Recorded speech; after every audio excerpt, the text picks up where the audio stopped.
Welcome back to the Audible Angle. We got Dill Urbs here today. Live closeout of the NCAA tournament. And I guess also live, because we're talking live in front of a studio audience. Start to break down the top contenders in the Masters. We have a lot to go over, and we'll probably come back with another episode for our, deeper cuts, longer shots, underdogs. I don't even know what to call them, but our guys to think about as you watch the Masters. We'll get both of these out beforehand. Quick update on the basketball game. If you remember our last episode, I did have Michigan as my champion. They are up 13-11 versus Yukon. We're at the 11:20 mark in the first half. Urby, give us 2 minutes or less on the Final Four games this weekend. Were you shocked at Michigan's dominance? Nobody can be shocked at Michigan's dominance. I think I was. Here's the deal: the Michigan game, they made everything, and what we talked about. And I'll be honest, Dilly, you remember it. Arizona doesn't make enough threes. They didn't make the threes that they took. And the defense on the Michigan side, that was maybe the more surprising part of the evening for me. Michigan played stifling defense into the second half, middle of the second half. I think Arizona had 36 points. It's like unheard of. They averaged over 80 all year, and the Michigan defense came to play. The big guys for Arizona were nullified by the big guys on Michigan. And here's the deal. Michigan made everything they looked at, they made it. Any surprise? I mean, you weren't surprised. You had Yukon taking out Illinois. I guess maybe I'll give my comment on that game, and I'm not I didn't watch 100 games of NCAA basketball this year, but I was surprised a little bit by Illinois, and I think we texted about this a little bit. They just seem to go down, and this time down, this guy, get a shot. Run around, get some ball screens, and hopefully create something. And when they made him, they made a run. When they didn't, they kind of stagnated. I was a little surprised at how unsuccessful they were offensively. Obviously, they closed it back down a couple times. It wasn't, they didn't take a lead late in the game or anything like that. It wasn't back and forth, which would be the ultimate desire in watching a Final Four game. But it was relatively close. Yukon, we talked about the experience they had, and they just played a better game, looked like a better basketball team, got each other open, had some assists. Both games were markedly different in the assist category. Michigan and Yukon really dominated in assists, which kind of makes you wonder. Yeah, I'd have to go look, and we're not going to, because we're closing out the NCAA season here. But was that typical for Illinois to just, play a full game with whatever it was, 3 assists or 5 assists tops? Not as much as you would think, Dilly, but here's the deal. The Illini usually run or are allowed to run more, so they get more in transition, which then gets some assists just by under the hoop, but innately. And they just got into a half-court game that they looked like they were uncomfortable with. And Yukon, I'll tell you, the difference in that game was Yukon's been there before. Illinois looked like they didn't and weren't. And I think that probably, hopefully I'm right, but in that national championship game that's now just under 9 minutes, Yukon sneaking ahead 18-15. But that's what I think is going to be the difference, is these guys have been there before. Caravan and Ball, those guys have national championships already under their belt. They've been there, and it's going to be the difference, because widely on the entire roster of Michigan, these guys haven't, and it's a big stage playing in a football stadium. UConn's been there. Michigan hasn't, and so far Michigan isn't dominating like they had in the past so far. I'm sticking with Michigan, and we'll see if we reach some sort of definitive conclusion before we wrap. Chances are we won't, which will just give us another half of basketball to wrap up the next time we get in front of a live studio audience. Quick shout out to a new sponsor, United States Space Force. Thanks for supporting us. We support you, the Artemis II crew, getting around the moon. Was listening in a little bit throughout the day. Heard a lot about the T-shirt shroud on window 1.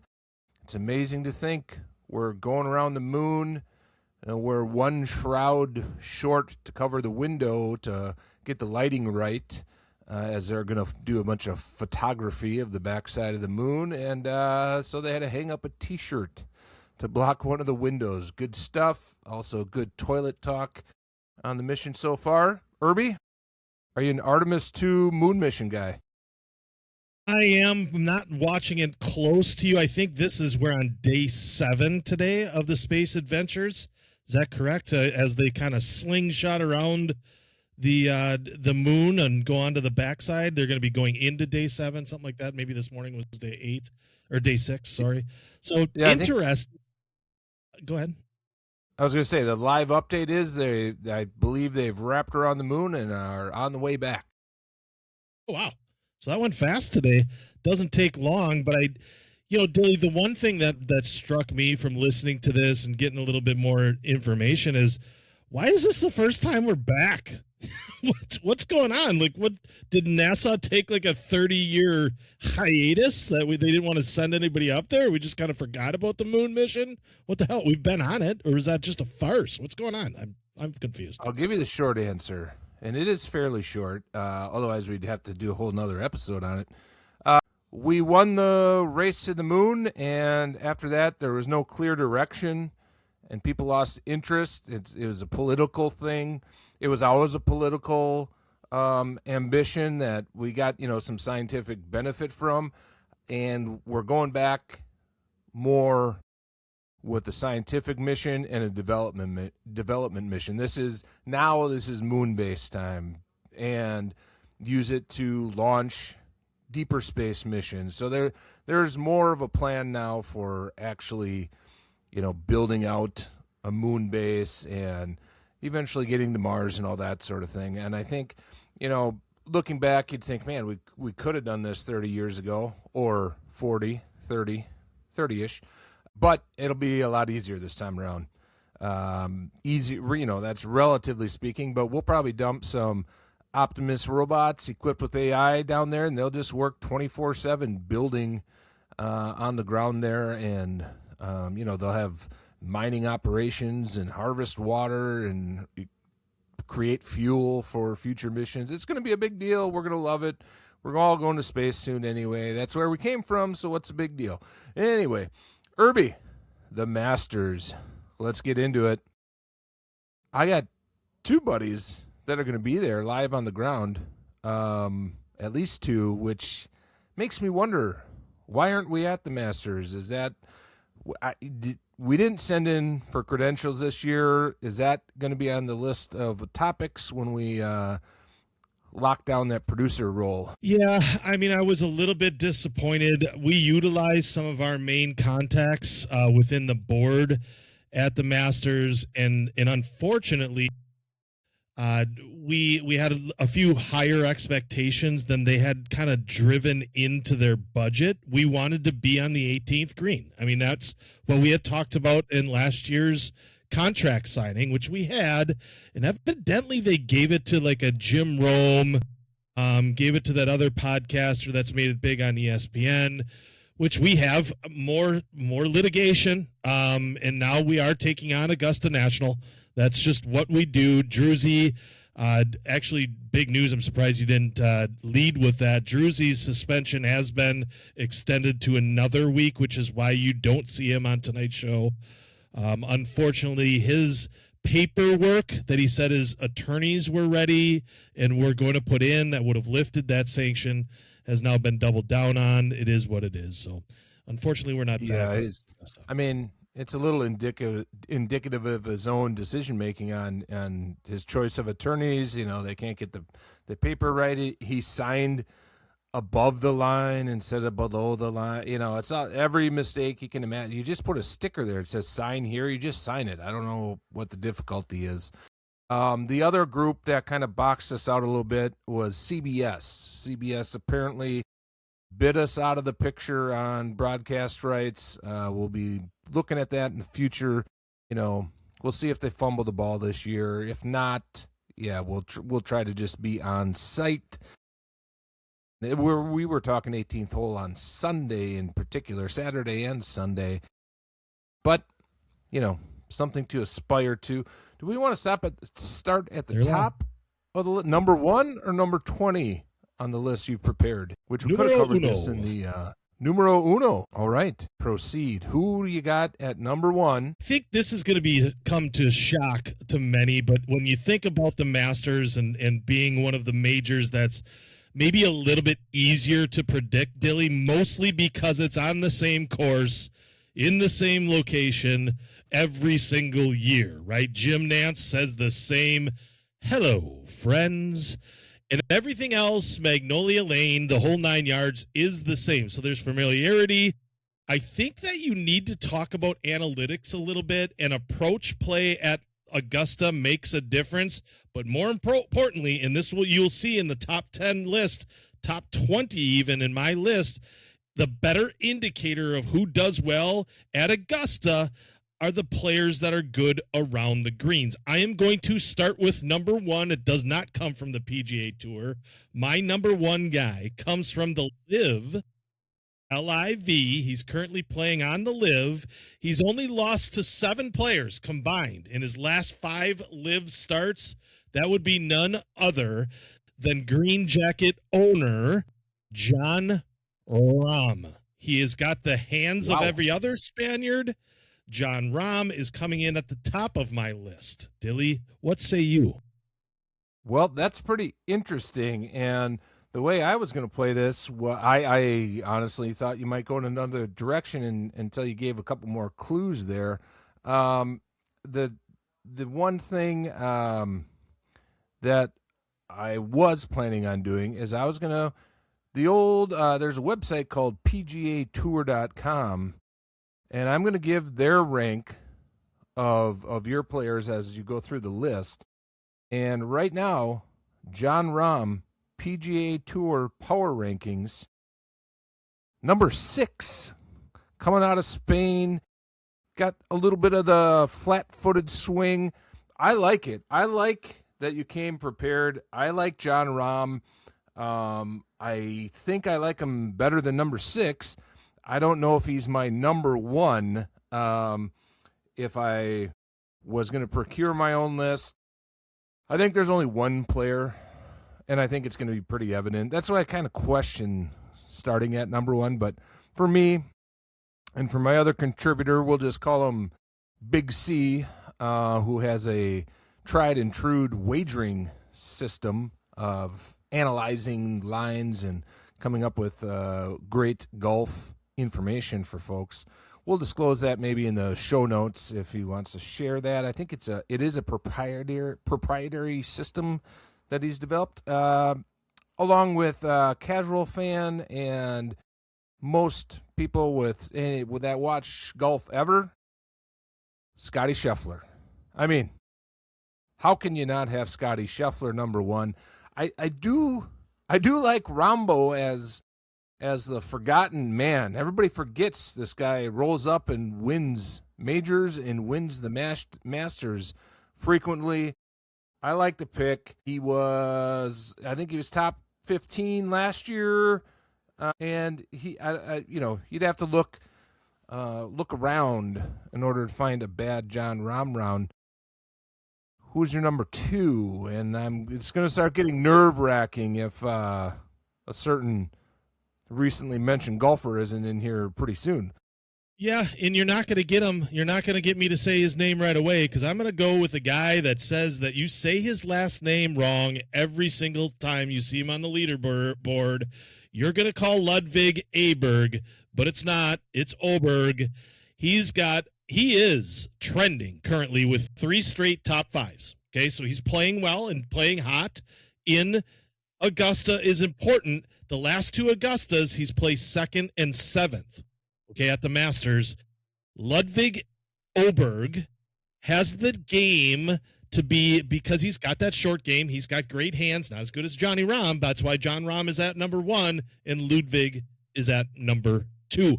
Mostly, the reason that I don't have Scottie in the top 1 or 2 spots, Dilly, is he has looked more human in the last 5 starts. He is human, at least for the full 18. He does kind of look funny on the last 9, right? Or the second 18s in a 4-tournament game, but this is the Masters, man. Can't mess around. You opened some good doors here. We'll try to keep it in order as per the pre-show meeting. PGAtour.com. Ludwig Oberg, ranked in the official power rankings. Number 2, Urben coincides, collaborates with PGAtour.com in analyses. I like the pick. I like that you cited his last 2 finishes at the Masters. Now, I did a little research today, so you opened 2 doors. Success at Augusta, I would say, is one of the, if not the primary predictor or piece of analysis that one wants to address as they get ready to even just watch the Masters. Heck, you might enter a fantasy Masters league, a pick'em league. You might just straight up wager. You do that wherever you want to, wherever you can, legally, of course. One of the mediocre predictors is what, you might think of in soccer as current form. There is not, you want guys that are playing relatively well, top 10s, top 15s under their belt in the early months of the PGA Tour season. You don't necessarily have to have wins under your belt coming into Augusta. So, you mentioned Scottie there, and I had him at number 1. I think a lot of people do, and he has been weird on Thursdays. Just kind of looks like a regular guy. I think his success at Augusta trumps his somewhat strange start to the year, a little uneven. There, as Rory McIlroy, our good friend Rory, last year's winner, by the way, friend of the show, a friend of the show, viewer, and commenter over on the iTunes side of things. He is, a poster child for, you can't win the tournament on day 1. You can put yourself in a real tough spot day 1. And that's what Rory did for a lot of years. He finally got over the hump last year. Scottie's got to watch out for that a little bit. You don't want to put yourself in a hole on a course that everybody plays in a major every year, and it's stocked full of huge competitors. This isn't the insert name of early tournament. I'm going to say Valero because that happened. You can come back in the Valero if you shoot a 73 on day 1, but perhaps not the Masters if you go 2-3 over. Urben, you were in agreement on number 2 with PGA Tour. Who you got number 3? Well, I know I'm not going to agree with them because they already said this guy. My number 3 guy is Scottie Scheffler for a couple of reasons, Dilly. Number 1 reason why he's down at number 3 and not 1 or 2 is Scottie has now gone 2 weeks being outside the top 20. He has not been in the top 20 the last 2 weeks. The second reason of those 2 is that he's just 2 weeks into being a father to 2. So he's got another youngin'. I don't know if his head is in the game the right way, but make no mistake, man, Scottie Scheffler still 10th, top 10 in strokes gained, all that good stuff. If Scottie hits me when he's playing well, Dilly, Scottie is the best iron ball striker in the country, in the world. If he starts hitting his irons and those approaches better, and he doesn't have to worry about his scrambling, Scottie's going to do well in this tournament. I still have him at number 3. Just a little point of clarification. When I declared Scottie Scheffler number 1, that was from our third source and myself. We will go to the reference section here on PGAtour.com, and this is where I start to have a problem on the power rankings for the number 12. I'll just cut straight to it. There's no sugarcoating it. PGAtour.com has Scottie Scheffler number 12. I think that's hilarious. I think the only thing you can cite with Scottie is, not perfect Scottie to start the year so far. I'll contradict you a little bit on the second child. I think you're just multiplying dad's strength by 2. And, maybe for a week, possibly 2, it affected him, his sleep patterns, wife's, doing the best she can, and he's trying to get in there and help like all of us fathers do. We're doing more than we ever get appreciated for. But by week 3, he's back in the groove. He's going to be happy as a jaybird, hopefully not naked as a jaybird, to be at the course, focused on golf. Scottie Scheffler, your winner, possibly. Number 4, Urby. We got to keep moving down the list, and I'll let you know when there's pushback. We don't have to keep arguing about Scottie because now you had him on your list. Number 4 is where things start to get interesting. I'm getting back into that feeling of needing to hear some names, and I'm expecting to hear who you got. All right, this guy missed the cut last year at the Masters, so I'm going a little bit against the grain on him. He did have, prior to that missed cut, 2 top 10s in the Masters. His play around the greens is why he's here at number 4 for me. He's very good. He's top 10 in strokes gained tee to green. He's coming in off of a win at the Players this year, Mr. Cam Young. Cam Young is my number 4 placed golfer. Cam Young is a great golfer. He's a guy that I think a lot of fans like and appreciate. He's been around the top of tournaments. He's seems like a good guy, fun guy to watch. He did get over the hump at the Players. Now, that's not a major, but it sort of is a major. It's number 5, the 5th major. I will say right off the bat, PGAtour.com. Cameron Young, number 4 on the list. That's actually another exact match for you. I think he's just a quiet, steady kind of guy. Now, he is not quite, Rahm, Scheffler, Olberg to some extent. We've just seen Olberg look very elite for some stretches of golf. I'm not quite sure I'm ready to put him in the elite category just yet. All I'm getting to is that Cameron Young is not, I think he's the first golfer that I don't think we've ever heard, him talked about as in that group with guys like Rahm and Scheffler and Rory McIlroy, who has not come up yet. But we got Cam Young, number 4. I like it there. I think that's a good spot for him. He's number 8 on our third-party contributor, Big C. So he's on the list there. Number 5. Yeah, rounding out my top 5 here. He's good. He's second on tour in those strokes gained tee to green, like I've been talking about. He's riding a streak of 10 straight master cuts made. This guy has got his second win his last two tour visits.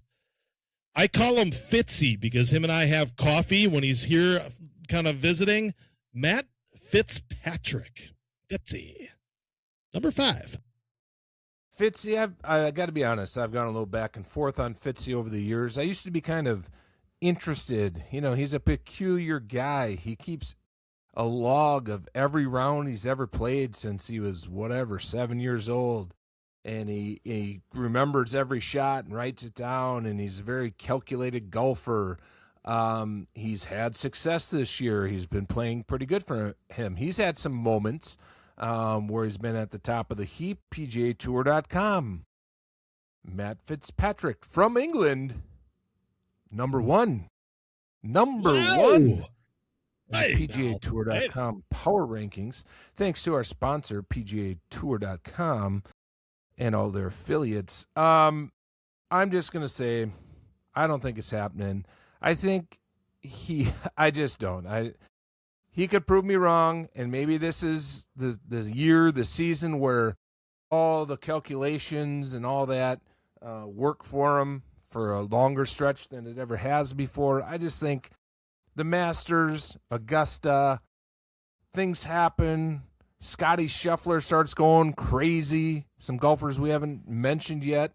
start going crazy. Another, I know I'm trying not to give spoilers. What if he gets paired up with Hideki, and Decky is never in the fairway and gets all birdies? How does that affect a guy that's meticulously calculating everything he does, and sometimes it starts to not add up? He's going to freeze up. It's all over for Matt Fitzpatrick. Urbs, you're like PGAtour.com. You got a little high. You got a little high on recency bias. Does he have a green jacket? I should have checked. He's a guy that maybe sneaky could have a green jacket. I don't think he does. Not recently. Negative. It's all over for Matt Fitzpatrick. On to number 6. Number 6 here, this guy's cracked the top 10 in 4 of his last 5 Masters starts. 4 of the last 5, he's top 10. So this guy's been there, done that. He's one of my favorite Americans, if you will. I love him in the Ryder Cup. I had back-to-back Americans in the top 5. I now have back-to-back Americans coming in here at number 6 and 7, but my number 6 player, he's got this year top 7s in 3 of his last 4 starts, so he's playing well. My guy, the X Factor, Xander Schauffele at number 6. This was the most glaring name on my list that I was waiting to hear. You couldn't go much farther without mentioning Xander Schauffele. Xander, sometimes you're watching and just the names on the screen, if you're not paying attention, Schauffele, Scheffler, Shefty, Shankowitz, it's hard not to see both of those guys up at the top of the list. I think, now, it's not going out on a limb to say Scheffler's going to win. That's not very interesting take. My next guy, I think really my number 2 to win, and we're not necessarily breaking down the odds here. I think you're probably for sure getting better odds on Schauffele. If only there was a way you could check the odds. I guess I could just look at my computer, but he would be my next pick. Xander Schauffele will be on any Pick'em Masters contest I'm in. I love him every which way. There is one thing about Schauffele that gets me sometimes, and this is the type of take that you hesitate even putting on out in the world, but he is kind of a little bit of a weird looking guy.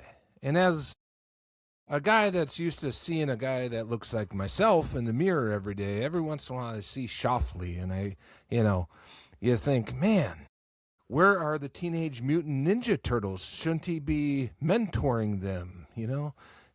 If you follow me, a little bit of a Splinter vibe every once in a while. Not talking Shredder, talking Splinter there. Schauffele, like it. He'll be up there. Be pretty surprising if he wasn't in contention. Urby, number 7 on your list. Schauffele, number 3 at PGAtour.com. Just so you know. So they like him too. Previewed this, Dilly. This is my next American back-to-back at 6 and 7. Number 7, you probably know where I'm going. Speaking of how a guy looks, about 10 years ago, this guy remade his look. He's looking pretty solid on Augusta National with top 6 finishes and 2 straight editions. He also, a lot of you will say ho-hum, has now won 2 straight live titles. My guy, he hits it hard, swings hard, looks up. Bryson, hate him or love him, DeChambeau. Start with the obvious, PGAtour.com. Bryson DeChambeau, number 10. Urby, I like it. I tell you what, he's a flavor. Not everybody likes it. I hear some people don't like root beer. They think it's a weird flavor. Whatever. Some people don't get it. He is great for the sport. He smashes the ball. He has fun with fans. If you don't like DeChambeau, I think even Brooksy likes him now. I think Brooks Koepka has even come around on DeChambeau. They do. After their years of awkward interactions. If you don't like Bryson DeChambeau, you're silly and you got problems. He won a major Pinehurst, number 2. A couple short weeks after I golfed there, I birdied a par 5 coming down the stretch, Pinehurst, number 2. And after we teed off, the caddies pointed back. It looked like 200 yards. It was probably 70 yards. He pointed back there and said, that's where the boys will be teeing off in 2 weeks. Might have been 3 weeks, 3 weeks at the U.S. Open. They'll be teeing off back there. Also, they'll be playing it as a par 4. That gave me an appreciation watching these guys play on a course that you just played 75, at least 75 to 100 yards shorter, and you played it as a par 5. That's all to say, humble brag, I did a Pinehurst trip, and number 2, loved DeChambeau. I think in my heart of hearts order, picking guys I'd love to see win, would have fun watching. DeChambeau, he's top 3 for me. Mind the pick, Dilly, but here's can I grab my number 8? I've got a couple of stats to drop on you here. Number 8 Absolutely. is this guy. Go ahead. We waited a long time for him to win his first green jacket. Is he ready to do this back-to-back, defend? Here's my little tidbit. There's only been 3 guys that have been able to do back-to-back defending of the green jacket. You guessed it, the guy overseas getting well, Tiger Woods. Number 2, he's the man, Jack, the GOAT. And the third person to win back-to-back green jackets, Nick Faldo. Nick Faldo, yeah. This guy, the guy that I have at number 8's had a little time to rest the back. And if he's healthy, he's the tour's leader with strokes gained, tee to green. That's going to factor here. I've got Rory McIlroy staying in the top 10 at my number 8, Dilly. Rory, he's defending. It's just like Yukon. I mean, they're always there. Can we get a Yukon, Michigan score update quick? I turned mine off due to internet conservability. 28, 1 minute, 35 seconds remaining. Yukon 28, Michigan 31. Yukon has the ball, down by 3. Close game, great game. We need to keep the list moving here so we get through it. I will say, Rory McIlroy, he would be right in there with DeChambeau on guys that I'd love to watch coming down the pipe in the last couple groups. DeChambeau, Scheffler, Schauffele, Rahm, DeChambeau, McIlroy. Said a couple guys twice. It doesn't matter because I'd like to see them in there twice. If they could play 2 balls, that'd be even better. Rory, I'll give you an insider update, Urby. He is healthy. I was watching Masters at the range for a good chunk of the day in the background as I worked my fingers to the bone. He looked good, was not holding up at all, showed no signs of residual back issues, no grimacing, no loss of range of motion, no touching the back, no stretching. Looked great. Number 9, who you got? Number 9, this is my first surprise in the top 10 picks, actually top 9. This one you're going to maybe have to go down, but this guy, in my opinion, is one of the hottest players right now on the tour. He's nearly top 10 in strokes gained tee to green, second in par 5 scoring, and even his approach play, which will be the difference in this tournament, is better this year. That's why this guy is relevant this year. A guy that you hardly heard of, he's kind of in the background. The man with 3 names, Min Woo Lee. Min Woo Lee, number 9 on my list. Quick update, Rory McIlroy was number 7 at PGAtour.com. Just to keep ourselves honest here, Min Woo Lee. Love Min Woo Lee as a golfer. Like to watch him. If I had 6 guys that I'd like to see coming down the stretch in the final groups, I'd love to see Min Woo Lee. I like him a lot. He's got an interesting game. He can be... No, wait, did you say Min Woo Lee or Si Woo Kim? Min Woo Lee. Min Woo Lee. My bad. Got myself a little excited there. Yes, he just has an a streaky game. He can get real hot. I like the pick. He is unranked on the PGAtour.com power rankings. And some of these guys, this just goes to show you, we're not holding back. We're not saving guys. I got another guy that I'm going to give this speech on, but we're not saving guys for our sleepers and creepers and secret picks guys. If we think they're top 15, top 20, we're talking about them now, and we're going to have to dig deeper for the sleeper. Forgot what number that was? Are we on 9 or 10 here? 10. It's my top 10 here. It's going to finish up my top 10. Rounding out the top 10. At number 10 is another American. I like to finish it off with Americans. I started with a Spaniard, grabbed a couple Americans, and then in the middle I grabbed a couple more, but I'm going to finish it off. Might come to a little bit of a surprise, but this is the best chipper in the world, and he loves Augusta National. He won it back in 18, so he's had a little bit of time. He's had 8 years. He was a little mouthy back when he was winning it in 18. You remember from barking at people in the Ryder Cup. He's been top 12 or better in 4 of his last 5 starts at Augusta National. Pat Reed, number 10. Patrick Reed, it's an interesting name, and he does play well somewhat frequently at Augusta. PGAtour.com. Patrick Reed, number 9. Number 9, Urby. You are not out of line here, according to the wonderful folks over at the PGA Tour. I find this one a little challenging because he could go in the tank. He could be out of it on Thursday or Friday. He's a little hot and cold. Now, you're saying his form has been pretty good lately. He has had some success. He is a gamer. He's a fighter.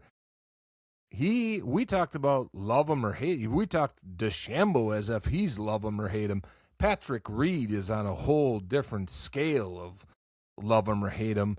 And I think most of the love does stem from Ryder Cup intensity in the past. Maybe he gets a win here and catapults himself back into that type of status as a Ryder Cup possibility. Patrick Reed, the Audible Angle, number 10 golfer heading into the Masters. We get into 11 to 20 here that we're going to get through, and it does start to feel like guys are getting into long shot territory here. I'll tell you what, though, there are some pretty good golfers left on the list. I'll be interested to see where you have them. Number 11, Urby. Yeah, number 11, I'm going to go to a good favorite, and because he kind of plays golf a lot like me, except my short game isn't anywhere near as good as him, and, well, my scrambling game isn't as good as him, and, well, I can't drive it as good as him, but he does hit wayward like I do, so and he doesn't really care where this ball goes. He's going to get it done, and here's why. He strikes the ball like Scottie Scheffler, and he's a great wedge player, a great chipper. Since he's won the Masters, this is a previous winner. He's posted top 25s in 3 of the last 4 trips. My guy, everybody's favorite to watch the end and hope we don't breathe too many times or deep breaths too many times. Hideki Matsuyama, number 11. Hideki, an all-time great, an all-time fun golfer. His Masters win is one of the best ever. Great to watch. Comes down in the yellow shirt. Is he always yellow on Sundays? Yes, sir. I Yes, sir. believe that is correct. And it is fun to watch. You're right. We mentioned him early. I couldn't even keep his name out of my mouth as we talked about exciting golf at the Masters. Hideki doesn't care where he is. He doesn't get down. He doesn't get too far up. I remember when, they talked to him after the match, and he's, sometimes he's as shocked as we are that he ended up winning because he's disappointed. Golfed shitty today. Couldn't hit a fairway. Won the tournament. All right. We love to see it. I'd love to see Hideki in one of the final groups. There's going to be 6 sums in my final groups. You love to see it. On our third-party rankings with 4 asterisks, which I don't know what that means, he is number 5 on the Big C rankings. Love to see it. That is one of the names that I was waiting on to see. You can't go much further. I mean, if I just recency bias here, I'd have him ahead of Patrick Reed if we're just all things being said here. We're doing transparency and honesty. Who you got rounding out your top dozen, Urby? This guy, I think to be honest, I put him in the top 12 here just because I like his style on the golf course. He is top 10 in strokes gained to approach, which we talked about is important here. I do wish he played in the Masters better than he has shown in the past, but this guy's got nice tight pants at the bottom, real athletic looking. I'm going to throw out his last missed cut. Akshay Bhatia is my number 12. Oh. Akshay Bhatia. I like how he dresses. Yep. Yeah, Urby, there's only one reason why I'm disappointed in this one, and I'll just, again, stick to the format. He is the number 14 golfer in the PGA Tour.com power rankings. I have one disappointing thing about Akshay. I was hoping he wouldn't come up today because that'd be a great guy you might not be thinking of pick. If he was your 21st ranked golfer and we could have him in the sleeper pick section, that'd be excellent. He's a good golfer. He's got some flair. Big dude, not a big dude. Don't have to be a big dude in golf. That's for getting rebounds and boxing out, playing defense against Arizona Wildcats and the sort. Akshay Bhatia, he's a guy I'd like to see maybe in that 5th or 6th or 7th to the last group come out, but put up a number. He can put up a number and get that early clubhouse lead a little earlier in the day as the rest of the leaders come down the pack. He's a good golfer, not afraid to take the shirt off. If he gets a little mud situation, you just like to see a guy that'll take his shirt off and go in the mud and whack the ball around a little bit. If I had less gut, I'd wear tighter pants too. What's the big deal? Urby, lucky 13. Lucky 13 here, and I think we got to pick up the pace so we get this done before an hour here. Halftime look in, Dilly. It's a 4-point lead by the Michigan Wolverines here at half, 33-29. My number 13 golfer, we're going to have to keep an eye on this guy's back. He withdrew at the Players. He's been playing well. He's been playing decent, but if he's healthy, he's a great threat to win. This is a fellow American, Collin Morikawa. Collin Morikawa, great ball striker, would be higher on the list with health, with assured health. He has had some ups and downs in his career, got some local ties here. One of the pros at Edinburgh Golf Course, my golf instructor, when I do take a lesson, coached him up in the youth program out in California when he was a youngster, and I once found an article that mentioned the guy that's at our course as one of the people he remembers in his youth days. Collin Morikawa, hard not to like it. That would be a bit of a surprise due to health. Number 14, Urby, as we pick up the pace so we can watch. I'm going to go 3. This is going to be the middle guy of my 3 straight Americans that I'm going to go with. This guy was hot for a while there, but before he went to the Live, you remember him as winning basically everything he showed up with. He hasn't done well. He's got 3 missed cuts in his last 5 Masters, though he was tied for second 3 years ago. I'm getting better with this. I like him again. Brooks Koepka is at number 14. Brooks Koepka. Collin Morikawa was number 15 at PGAtour.com. I like Brooksy. He's back. He's back on the PGA Tour. He's a proven competitor. He's had some ups and downs since he's re-engaged the PGA Tour. This is right in his wheelhouse. He's had success here. He came over during his live years when we weren't sure who was going to play in what tournaments, and he came right down the chute. I believe he had a lead that he lost late, but he's been competitive at Augusta for a long time. Like the pick, number 14, Brooks Koepka. Like to see him in one of the final groups coming down on Sunday. Who you got at 15? 7 something. I got 15. This is my third of 3 straight American. This might be chalked up to the who. A lot of our listeners are going to say this is our first timer winner on this list, and for good reason. This guy won Riviera and has not been worse than tied for 18 in all 8 of his starts this season. The only concern is something I was high on in the first 14 picks is chipping around the greens. This guy hasn't proved that he's elite there. You kind of need to be, but he can put himself in good positions. I'm going to bet on that, and I'm going to bet on form. Jacob Bridgman at number 15. Who? Jacob Bridgman. If you've been watching golf so far this year, you know who Jacob Bridgman is. I'm going to say again, main disappointment here is that he's not going to be in any sleeper talk because Urben is not sleeping on him. A lot of astute golf minds are not sleeping on him. We got to move quick. I like the pick, by the way. He's a guy that I like to see in about the 8th to last group. Coming down Sunday, put up a number, or it'd be interesting actually too to see him run out on Thursday and Friday just to see if he has the mettle to hold off a parade, a cavalcade of the top golfers in the world trying to chase him down. Number 16, Urben. I like this guy mostly because I like the stuff that sticks out the bottom of his hat. I like it. He's an English feller. He kind of is. He's a top 10 guy in par 5 scoring, so he's going to do, and he does a lot of strokes gained through tee to green. He's second in strokes gained around the green, so he checks those 2 boxes. Top 10s in 4 of his last 5 at the Masters. He's been tied for 21 or better with a tie for 3rd in the last 4. This guy, he's not a sleeper anymore because he's always seems to be there. He's a fan favorite. I am not an English fan. Okay, I like English soccer, but I don't like English golf for the Ryder Cup reasons. But I like this guy in the Masters, Tommy Fleetwood.